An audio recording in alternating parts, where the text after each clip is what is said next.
Hello dear students, we were on chapter number 6 of your science book. हम थे यहाँ पर, उसके बाद हम चेंजेस के बारे में पढ़ रहे थे. अब हम पढ़ रहे हैं changes in hardness of object, कि जो हीट देने पर ऑब्जेक्ट जो होते हैं वो हार्ड भी हो जाते हैं और सॉफ्ट भी हो जाते हैं. कैसे? Many solid object become soft on heating. This is how black Smith makes tools of iron. आपको पता है कि हीट देने पर कोई सी भी चीज़ क्या हो जाती है? सॉफ्ट हो जाती है. जिस तरीके से ब्लैक स्मिथ मतलब जो लोहार जो होता है, गोल्ड स्मिथ सुनार वो क्या बनाता है? डिफरेंट टूल्स और ऑर्नामेंट्स बनाते हैं. मेटल को हीट देकर सॉफ्ट कर देते हैं और फिर ऑर्नामेंट्स बना देते हैं, उसका अलग अलग शेप में चेंज कर देते हैं. उसके बाद on heating till red hot iron become soft and can be easily beaten into any shape. Iron को गर्म करेंगे, उसके बाद हम बीट करेंगे उसको, तो उसको थिन शीट में चेंज किया जा सकता है. लेकिन हीट देने पर कोई चीज़ हार्ड भी हो सकती है. इसका एग्जाम्पल है कि आप जो एग होता है उसको बॉईल करते हैं, तो इसका मतलब हीट दे रहे हैं, लेकिन उसके अंदर का जो एल्ब्यूमिन पार्ट होता है, उसके अंदर का जो प्रोटीन पार्ट होता है वो सॉलिड में चेंज हो जाता है. ठीक है, तो ये क्या है? हीट देने पर कोई चीज़ क्या हो जाती है? सॉलिड भी हो जाती है. Change in physical state of substance. We have already studied about the melting and evaporation and condensation in chapter number 5. I will not explain on these topic because we have already studied about this. Non-solid turns into the liquid and liquid turns into the gases. पता है हमें कि ice को गर्म करेंगे तो वो water में चेंज हो जाएगा, वाटर को और ज़्यादा गर्म करेंगे तो वो वाटर वेपर में चेंज हो जाएगी, वाटर वेपर को हम ठंडा करेंगे तो वो लिक्विड में चेंज हो जाएगा, मतलब वाटर में. और ज़्यादा ठंडा करेंगे तो वो किस में चेंज हो जाएगा? आइस में चेंज हो जाएगा. अब आप देखेंगे कि क्या ये रिवर्सिबल है और इरिवर्सिबल है. रिवर्सिबल का जो साइन होता है वो इस तरीके का होता है, मतलब आगे भी जा रहा है, इसका मतलब है आगे की तरफ प्रोसेस बढ़ रहा है, और इसका मतलब है जो प्रोडक्ट बना है वो बैकवर्ड भी जा सकता है. तो ये जो साइन है रिवर्सिबल का साइन है. तो यहाँ पर जो वाटर को गर्म करने पर वो वेपर में चेंज हो जाता है और वेपर को ठंडा करने पर वो वापस वाटर में चेंज हो जाती है. ये रिवर्सिबल चेंज है. उसके बाद आपने बहुत सारे चेंजेस के बारे में हमने यहाँ पर पढ़ा. तो अब आप इस चैप्टर को अच्छे से स्टडी करेंगे. तो हम यहाँ पर स्टार्ट करते हैं. यहाँ पर आप अपनी बुक को फिल कर लेंगे. यहाँ पर टिक मार्क एंड फिलअप्स वो सब मैंने फिल किए हुए हैं, तो आप अपनी बुक में टिक मार्क कर लगा लेंगे. अब आता है हमारे पास very short answer type question and short answer type question. Long answer type question जो है वो हम स्कूल रीओपन होने पर डिस्कस करेंगे. तो you have to note down all the answers in your notebook. First is a bag of cement lying in the gets wet due to the rain during into night. The next day shine brightly. Do you think the change which have occurred in the cement could be reversed? क्या बोल रहा है question कि एक cement का कट्टा है जो कि आपने रात में भीग जाता है, क्या दूसरे दिन जब बहुत तेज़ सनलाइट होगी तो क्या ये रिवर्सिबल चेंज है? तो बिल्कुल है. रात में जो सीमेंट है वो भीग तो गया है, लेकिन दूसरे दिन ब्राइट सनलाइट की वजह से जो सीमेंट के अंदर वाटर है वो गीला हो गया, वो इवेपोरेट हो जाएगा और वापस वो किस में चेंज हो जाएगा? सीमेंट में चेंज हो जाएगा. तो ये क्या हुआ? एक रिवर्सिबल चेंज है. मतलब वापस हम किस में आ गए? ओरिजिनल पोजीशन में आ गए. Mention a change which is always desirable and one which is always desirable. एक ऐसे चेंज बताइए जो कि डिज़ायरेबल है, जैसे कि फ्रूट्स का पकना हो गया और हम चाहते हैं कि हमारे गीले कपड़े सूख जाएं, ये डिज़ायरेबल है. और वन इज़ अनडिज़ायरेबल, तो एक्सीडेंट होना, स्पॉइलिंग ऑफ फूड, हमारा जो खाना है वो बेकार हो जाता है, तो ये क्या है? अनडिज़ायरेबल चेंज है. Are all physical change reversible? If not give two example. No, all physical changes are not reversible, they may be reversible. तो यहाँ पर इरिवर्सिबल के एग्जाम्पल क्या है? प्लकिंग ऑफ लीव्स फिजिकल है, मतलब नया सब्सटेंस नहीं बन रहा है, बट इरिवर्सिबल है. वापस आप लीव्स को पेड़ पौधों पर फिक्स नहीं कर सकते.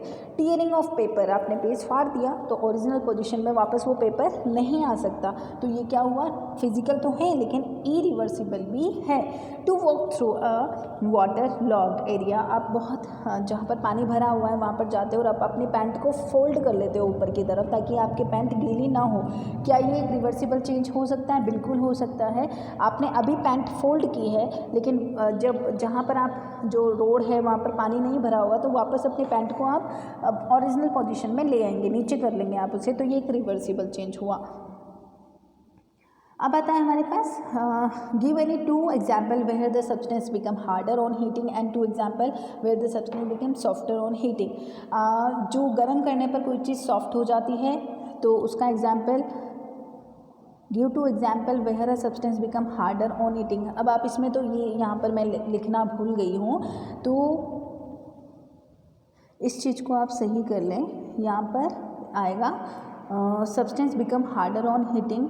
ये तो क्या क्या है, बॉयल, एग को हम बॉयल करते हैं तो वो हार्ड हो जाता है अंदर से, और वल्केनाइज्ड रबर होता है, एक रबर होता है स्पेशल, ठीक है, उसको हीट देने पर वो और ज़्यादा हार्ड हो जाता है। तो ये है हीट देने पर क्या हो जाते हैं, हार्ड हो जाते हैं, सॉफ्ट। आप मेटल को गर्म करेंगे तो वो सॉफ्ट हो जाती है, तो ये इसका एग्जाम्पल है, ठीक है। आप आयरन को गर्म करने का लिख सकते हैं, और किसको, गोल्ड को गर्म करने का लिख सकते हैं। आपकी बुक में से देखकर ये अपनी नोटबुक में आप नोट डाउन करें। उसके बाद आता है substance become softer on heating. मैंने यहाँ पर मेंशन भी किया है। Wax melt on heating, heat देने पर वैक्स जो है मेल्ट हो जाता है। Black Smith makes tools of iron on heating, और जो लोहार होता है वो टूल्स बना देता है आयरन को हीट देकर सॉफ्ट करके। अब आते हैं हमारे पास short answer type question. Mention the various effect which a change can produce. ऐसे फैक्टर्स जिनकी वजह से चेंजेस होते हैं, तो वो कौन कौन है, फोर्स है, हीट है और केमिकल्स है, इनकी वजह से चेंजेस हो सकते हैं। लेकिन ये कौन कौन से चेंज हो सकते हैं, ये हैं चेंज इन कलर, आप कलर में चेंज देख सकते हो, साइज़ में चेंज देख सकते हो, शेप में चेंज देख सकते हो, पोजीशन में चेंज देख सकते हो, और फिजिकल स्टेट में चेंज देख सकते हो। Why do we need to study change, आप हम चेंजेस के बारे में क्यों पढ़ रहे हैं, क्या रीज़न है, तो study the change around us is very essential, ज़रूरी है हमारे लिए इसको समझना। The any change effect the human being और नेचर इन 2 ways, इधर इट गिव्स बेनिफिट और इट इज़ हार्मफुल। कोई सा भी नेचर में चेंजेस आ रहे हैं तो ये हमारे लिए 2 तरीके से हम इसको सोच सकते हैं कि या तो ये हमारे लिए बेनिफिशियल है या फिर हमारे लिए हार्मफुल है। तो इसलिए हमें चेंजेस को पढ़ना ज़रूरी है कि ताकि हम जान सकें कौन से हमारे लिए बेनिफिशियल है और कौन से हमारे लिए हार्मफुल है। If a change is beneficial we can use it, अगर बेनिफिशियल है तो हम उसको यूज़ करेंगे, और अगर वो हार्मफुल है तो हम उस चेंज को नहीं होने देंगे, रोकेंगे, ठीक है। अगर वो नेचुरल चेंज है तो हमारे हाथ में नहीं है, लेकिन अगर वो मैनमेड चेंज है तो वो हमारे हाथ में है, हम उसको रोक सकते हैं। जैसे कि बहुत सारी चीज़ों के बारे में पढ़ते हैं अपन, cooking of food, formation of day and night, इनके बारे में भी हम जानते हैं, हमारे नेचर के बारे में जानते हैं, और केमिकल प्रोसेस के बारे में भी हम इसमें जानते हैं। Can the same change be desirable at one time और अनडिज़ायरेबल एट अनदर, उसी टाइम पर क्या एक ही चेंज जो है वो एक टाइम पर हमारे लिए गुड और एक टाइम पर हमारे लिए बैड हो सकता है? बिल्कुल हो सकता है। वही जिस तरीके से हम कर्ड जमाना चाहते हैं एक टाइम पे तो वो हमारे लिए गुड चेंज है, लेकिन अगर वो कर्ड गलत चाय बनाते वक्त जम जाता है तो वो हमारे लिए बैड चेंज हो गया। उसी तरीके से बर्निंग ऑफ वुड, हम अगर खाना बनाने के लिए वुड को बर्न कर रहे हैं तो ये एक हमारे लिए गुड चेंज है। वैसे तो हमें यूज़ नहीं करना चाहिए क्योंकि इससे पॉल्यूशन होता है, लेकिन अगर वुड जो है वो जंगल में आग लग गई तो ये हमारे लिए क्या है, बैड चेंज है। क्यों है बैड चेंज? क्योंकि अनडिज़ायरेबल चेंज है, क्योंकि इससे पॉल्यूशन हो रहा है और स्मोक जा रहा है एनवायरनमेंट में। तो उसके बाद आता है difference between the physical and chemical change, आपकी बुक में है, मैं समझा चुकी हूँ इसको। फिजिकल चेंज में नया सब्सटेंस नहीं बनता है, जबकि केमिकल चेंज में बनता है। Properties of substance remain same, physical change में सेम प्रॉपर्टी रहती है। वाटर है तो बर्फ़ हो तब भी वाटर रहेगा, और वेपर हो तब भी वाटर ही रहेगा। The properties of substance changes, chemical change में पूरी तरीके से चेंज हो जाता है। आयरन जो है अगर उसमें रस्ट लग गया, जंग लग गया, तो अब वो आयरन नहीं है, अब वो नया सब्सटेंस बन चुका है।